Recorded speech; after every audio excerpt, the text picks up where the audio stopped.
We have to start with Elijah Hollands.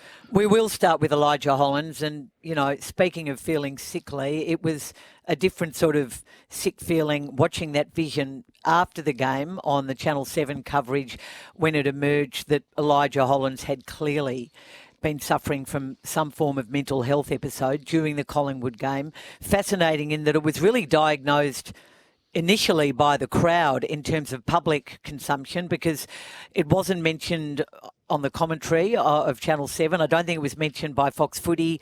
I think on 3AW, I think at one point late in the first half, Bruce, Scott Camporeale commented on the fact that Elijah Hollands hadn't touched the football. But really, no one really talked about it until after the game, and then it became a massive story. It continues a massive story.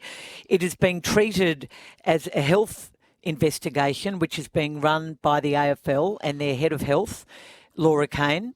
Laura Kane has been dealing, I gather, largely with the Carlton CEO, I should say, Graham Wright.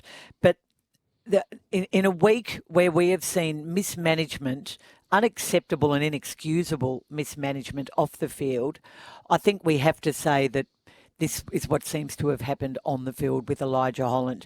Carlton are under fire, potentially from WorkSafe as well. Late last year, the Victorian government put in place new psychological health regulations.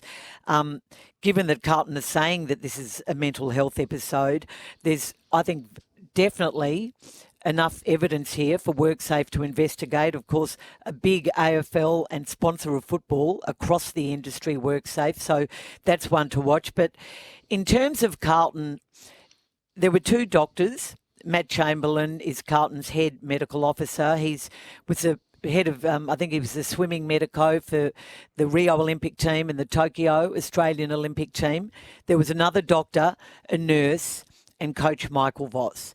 All four people have been, I think, incredibly close and incredibly diligent, Carlton would say, in caring for Elijah Hollands in recent years.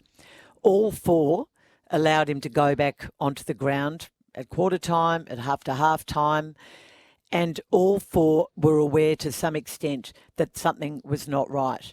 There is the suggestion, which is coming from Collingwood players, and Carlton have not denied, although they certainly won't confirm, is that Elijah Hollands was telling some Collingwood players that he'd been drinking.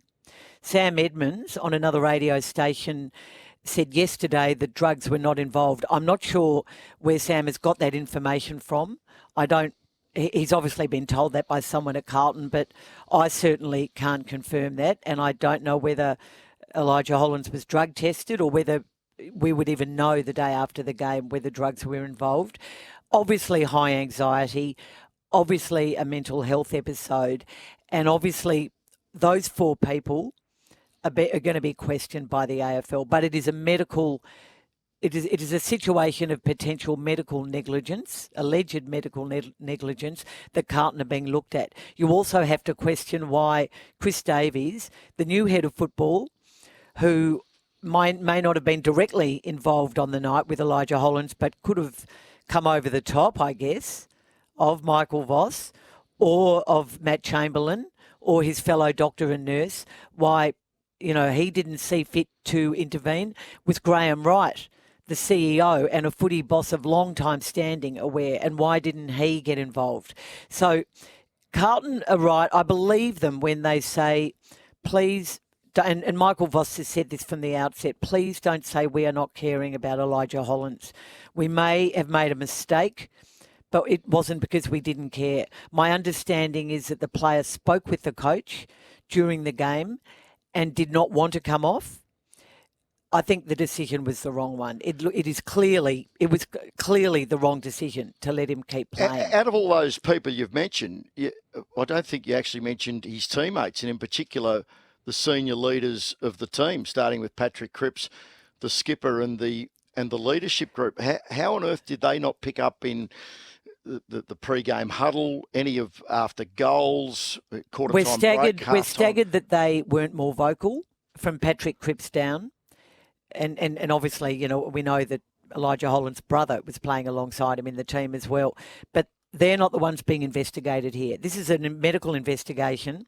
And you remember that Port Adelaide were fined quite heavily after the Alia concussion situation. Melbourne, I don't think were fined, but they were investigated ultimately over the Christian Petrarca King's birthday incident a couple of years ago, an incident that eventually fell away because Christian Petrarca himself didn't have the stomach. Although he'd created a lot of noise, in the end didn't have the stomach to go ahead with the investigation, which the Players Association wanted to run. This is the doctors being investigated, the whole medical team.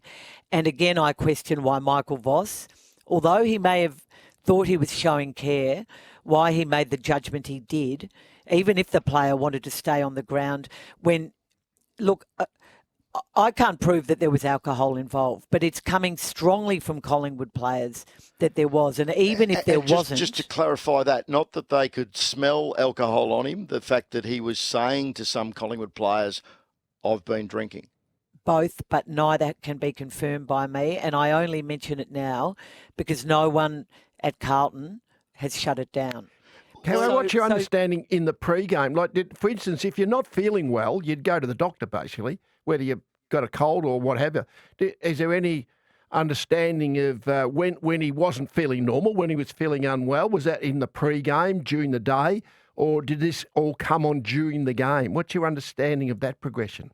It definitely came on during the game. My understanding was that, as I say, the two doctors in attendance at the game and the nurse, who worked very closely with Elijah Hollands, saw nothing strong enough for them to remove him from the game.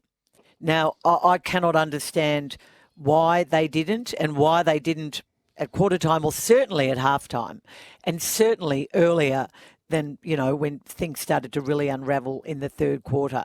But it's a bit of a disaster for the Carlton Football Club, whether or not they showed care, which they're insisting they did. They just made a very big mistake. I'm not sure what the fine will be. I'm not sure what WorkSafe will end up doing, but, he could have been badly injured, Elijah Hollands, as a result of what he was going through, and yet no one intervened. Luckily, he wasn't. I think, as I say, I don't think there was anything strong enough before the game for them to intervene, Lee, but I can't understand why they didn't intervene earlier than they did. It was a terrible look for the game, a terrible look for the Carlton Football Club, far worse than the capitulation again, which happened late in the game.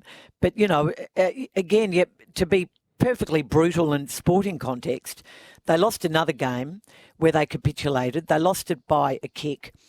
There was they were virtually a player down because of the Hollands situation, and they failed. Now, for how much longer a team's going to take risks? As Carlton have clearly done. They've given Elijah Hollands a lot of chances, and we read that very, very poignant piece by Peter Ryan in The Age over the summer where he spoke about... Wrong over the summer. He spoke about his issues, and he had a good summer. He was redrafted, etc., etc. What's going to happen now when players suffering from high anxiety come to footy clubs and have these situations, have performance anxiety and other forms of anxiety? How many chances are they going to get? We're going to move on to the Zach Butters story in just a minute because the Port Adelaide Chief Executive, Matthew Richardson, is about to join us in 3 or 4 minutes' time. Before we do, though, Lee, you've been involved in league football since the late 1960s. Have you ever experienced or known a story anything remotely like what we saw unfold on Thursday night at the MCG, even maybe back into the wild 1970s where occasionally some players may have turned up hungover to play league football? You mean the Zach Butters situation? Yeah. No, the Elijah Hollands. Oh, the Elijah Hollands one. No, that's unusual. As I say, if he didn't, it's a matter of did anyone else notice he was not normal, or did he feel that way? That's what I'm not sure about. I mean, if he'd actually said to the medical people, I'm not feeling well, then it's up to them to say, well, are you ready to play a game of footy or not play a game of footy? So it is a very, I think it's more pointed, Beaver, because one, he didn't touch the ball. So there's this raw stat. He's out on the field, didn't touch the ball. There's something unusual about that no matter what, is there? Everyone usually touches the ball at least once, twice, 3 times. And obviously his look from the outside was all what we're going on that didn't add up to him to being in a good state. The pre-game shot where the boot barely connected, almost missed the ball and splayed. I mean, again, Collingwood players saw that. Apparently, the doctors, apparently didn't see anywhere near what the vision we've now seen, and weren't as acutely aware of that. How the chain of command failings are pretty stark. It's a poor look for the Carlton Football Club. There are many other issues in sport going on at the moment, particularly in this great game of ours. But this was a black night for the Carlton Football Club.